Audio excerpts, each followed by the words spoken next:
So two transgender cyclists once again take gold and silver at a major female competition, according to this story coming out of, and this is happening everywhere, right?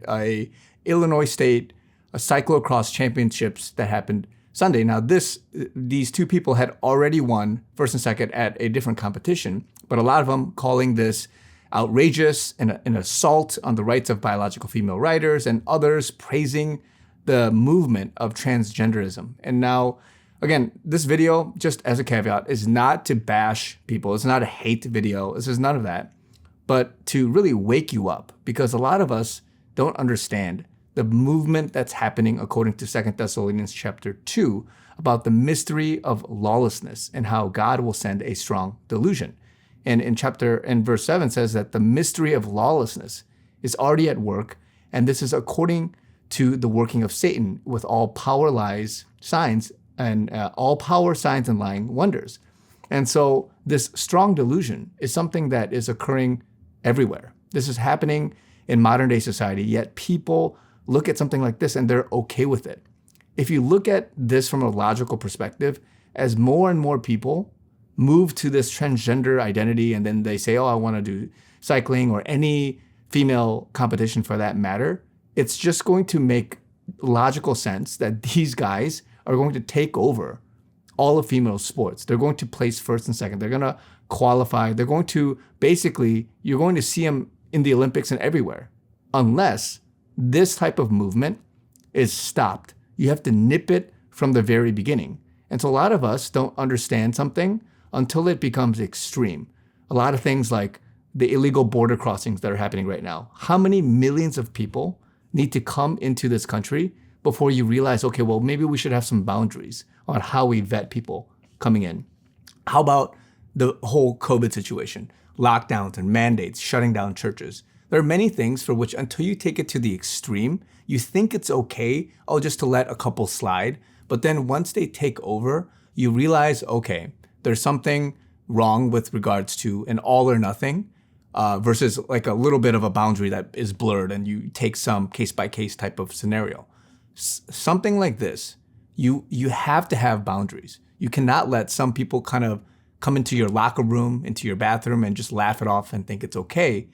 Or you just have to have all of it stopped. And this is why people are not seeing it until it's taken to the extreme. And so if you want to wake up early, you have to read the Bible. You have to get a righteous, moral, biblically based viewpoint on society, whether you want to name it whatever it is, conservative views, biblical views, Christian values, whatever that is. Until you see it that way, your mind will be seared like a hot iron, and you will have been receiving a strong delusion, and you would believe the lie. And it says in verse 12 that they all may be condemned who did not believe the truth, but had pleasure in unrighteousness. And so I'm saying this, guys, as a wake-up call. Obviously some states and some competitions are banning transgender athletes, and that's a plus. But others are still allowing it to happen like it's no big deal. This is no big deal. One day at these events, you're just literally going to see first, second, third, the top 10 placed people, the best males of that division and that competition.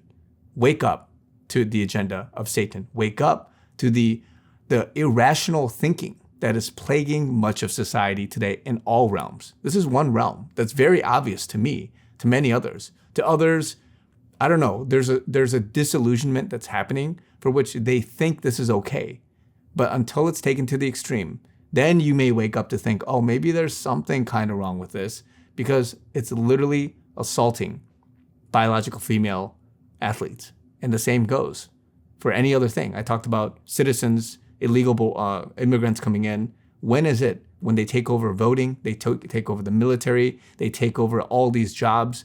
When is it when you're going to say enough is enough? You have to draw boundaries. You have to have it very clear. Sin or not sin. When you know, you can't have this in-between boundary. And you have to wake up to have a righteous mindset, a righteous outlook on how to view society. So I'm saying all this because you need to take action. You have to be aware and pray that as people in places of high power, and there's another verse I just read, Proverbs 29 verse 2, when the righteous are in authority, the people rejoice. But when the wicked beareth rule, the people mourn. So if God has a calling on your life, or whoever it is, to take up leadership positions so that you can ban this kind of stuff or make rules, laws, verdicts that uphold righteousness, then people will rejoice. We have to pray for these people. Christians should not be absent or abstaining from these types of positions, politicians, politics, law, and judges, whatever it is. Be in it and have a sound mind, a biblical mind to make these rulings. And if you're attacked, then so be it. Jesus talks about this. You're being persecuted for my name's sake. And so let's pray for these people. A lot of these guys are being attacked. The ones that are standing up and they're being smeared. They look bad because the way the news portrays them. But many of us, we're waking up and enough is enough. You're seeing right through the lies. So be very cautious as the next year rolls around, because a lot of people are going to be in the limelight.